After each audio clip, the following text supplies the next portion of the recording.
नमस्कार. आपण पाहतात गाव खबर आणि आज या ठिकाणी आपले बघा आदिवासी वादळ ज्यांना म्हटलं जातं ते देवराम लांडे साहेब आहेत आणि त्यांना आपण विचारणार आहोत.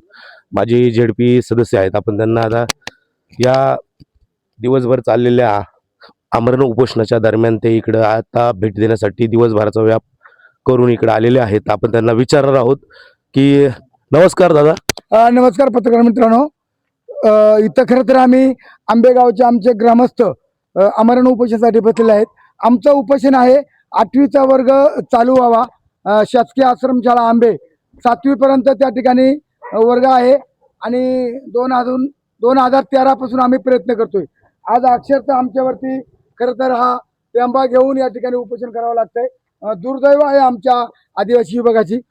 कोटींना खर्च होतो परंतु आज टेंबा करून आम्हाला या ठिकाणी अंधारामध्ये बसावं लागतंय. संपूर्ण बाजूबाजूनी झाडे आहे. आमच्या महिला भगिनी इथं मिरकुट डास त्यांना चावत सुटलेत, खात सुटलेत आणि संपूर्ण 80 वर्षाचे वयस्कर बाबा या ठिकाणी आमच्या उपोषणासाठी बसलेत.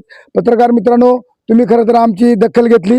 आमचे खरं तर कार्यकर्ते खरं तर डामचे साहेब यांनी हे नियोजन केलं आणि म्हणून आम्ही आता या ठिकाणी शासनाला इशारा करतोय की यांनी जर आम्हाला न्याय नाही दिला, आमचा 8वीचा वर्ग चालू नाही केला तर निश्चितपणे आम्ही हे आंदोलन तीव्र करू. आम्ही हे टेंबा घेऊन आंदोलन करतोय पण आम्हाला धरपकड मोर्चा काढावा लागेल. खाली डोक्यावर पाय करावं लागेल या सरकारचे, या अधिकाऱ्यांचे. अशी वेळ आमच्यावर येऊ नये म्हणून आमच्या हातामध्ये जो हा काठीला बांधलेला टेंबा आहे, खरं तर आम्ही या रॉकेलचा डिझेलचा टेंबा करून आम्ही या ठिकाणी आहोत. या आमच्या महिला भगिनी अत्यंत या ठिकाणी आमरण उपोषण करण्यासाठी बसले आहेत.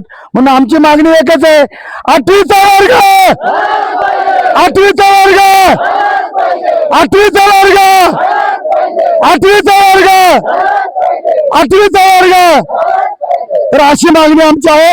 या आमच्या भावना तीव्र आहेत आणि म्हणून या अशी आम्हाला आदिवासी बांधवांना असे हजार टेंबे करून या ठिकाणी आम्हाला जाळपोळ करावं लागेल.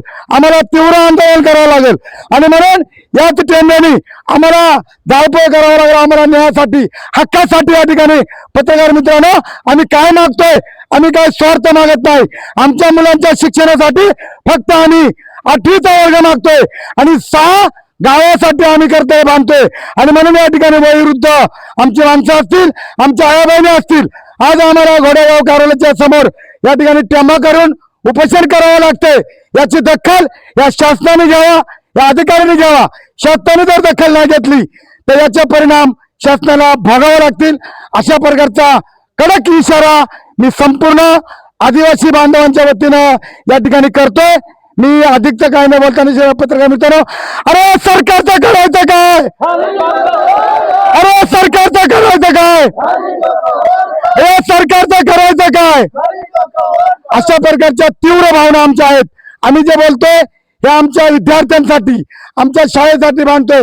आम्ही कुठलाही या ठिकाणी स्वार्थ नाही. म्हणून पत्रकार मित्रांनो, आपण सुद्धा मीडियाच्या माध्यमातून या ठिकाणी रात्री 10 वाजता आले. आपण या ठिकाणी मीडियाच्या माध्यमातून कॅमेऱ्यामध्ये बघू शकतोय. इकडे पलीकडे झाडी आहे. या ठिकाणी वाघाची भीती आहे. जुन्नर आंबेगाव खेडमध्ये वाघ कधी ना कधी झोपत माणसावर हल्ला करू शकतो आणि म्हणून एका बाजूला वाघ आहे, दुसऱ्या बाजूला मच्छर आहे, तिसऱ्या एकदम या ठिकाणी भयानक परिस्थिती आहे. कुठल्याही प्रकारचा इथं उजेड नाही, लाईट नाही. अशा परिस्थितीमध्ये आमच्या गोरगरीब जनता या ठिकाणी खरं तर टेंब करून बसलोय.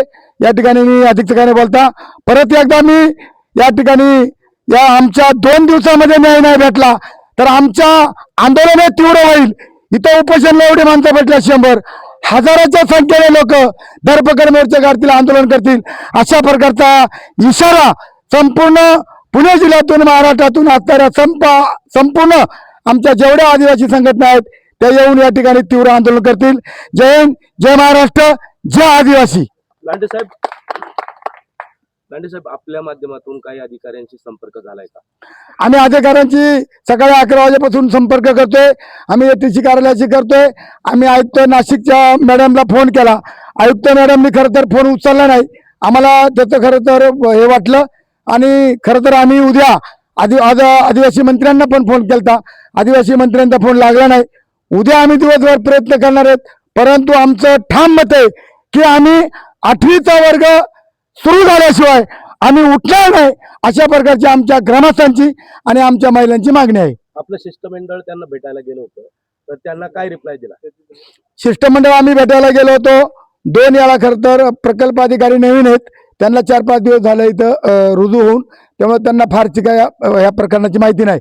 तरी प्रकल्प अधिकारी 2 वेळा या ठिकाणी आम्हाला विनंती करण्यासाठी आले होते आणि प्रकल्प अधिकारी आम्हाला म्हटले तुम्ही उपोषण सोडा, परंतु आम्ही त्यांना आमची भूमिका सर्व ग्रामस्थांनी ठाम सांगितली की आम्हाला 8वीचा वर्ग निघण्याचं 2 ओळीचं पत्र असल्याशिवाय आम्ही उठणार नाही, अशी आमची भूमिका ठाम आहे.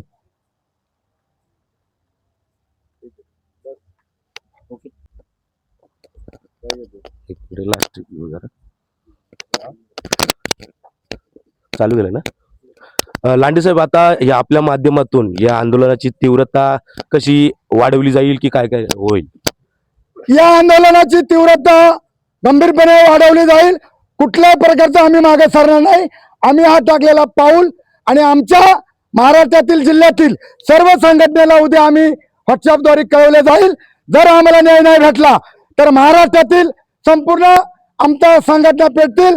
एकतर आदिवासी समाज पेटत नाही आणि पेटला तर तो विजत नाही, हे आमचा नेहमीच इशारा असतो आणि तो आमचा इशारा समजा किंवा तुम्हाला काही समजायचं ते समजा, पण मीडियाच्या माध्यमातून मी या सरकारला इशारा देतो की आम्हाला 2 दिवसामध्ये न्याय दिला नाही तर हे आंदोलन अत्यंत तीव्र होईल. आता मुसळधार पावसाचे दिवस आहेत, काही ठिकाणी काही दिवसापूर्वी पूर पण आलेला होता आणि अशा परिस्थितीमध्ये ही आपली सगळी मंडळी, आदिवासी मंडळी इकडे येऊन बसलेली आहेत. तर पाऊस येण्याची शक्यता आहे, याच्या बाबतीत यांनी काही तयारी केली नाही का?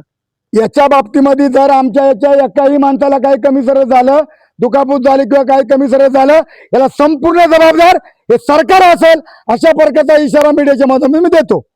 ओके, धन्यवाद. तर आपण पाहिलं की आता आदिवासी वादळ या ठिकाणी गरजलेलं आहे आणि तर आपण पाहत राहा गाव खबर. धन्यवाद. आणि साहेब एकदम आता ऑन कॅमेरा बोलतो का, ह्या ज्या महिला आहेत त्यांची भावना एकच आहे, आपली मागणी काहीच नाही ना. तुम्ही यांनी वर फोन करायचा, एटीसी नाशिकला फोन करायचा, नाशिकला मंत्र्याला फोन करायचा, ती जबाबदारी त्यांची. त्याच्यामध्ये एकीमेव ढकलाढकली करतात. ते म्हणतात आमच्याकडे नाही, एटीसी म्हणतो आमच्याकडे नाही, नाशिकवाला म्हणतो आमच्याकडे नाही. तर उद्याला काय होतं ते आम्ही परत उद्या म्हणजे आम्ही हटत नाही. प्रकल्प अधिकाऱ्यांनी आम्हाला या ठिकाणी विनंती केली होती, राजू शेठ आम्ही सगळे, आणि हे खरं तर नियोजन आमचे दामजी साहेब हे सगळे आणि म्हणजे केलं.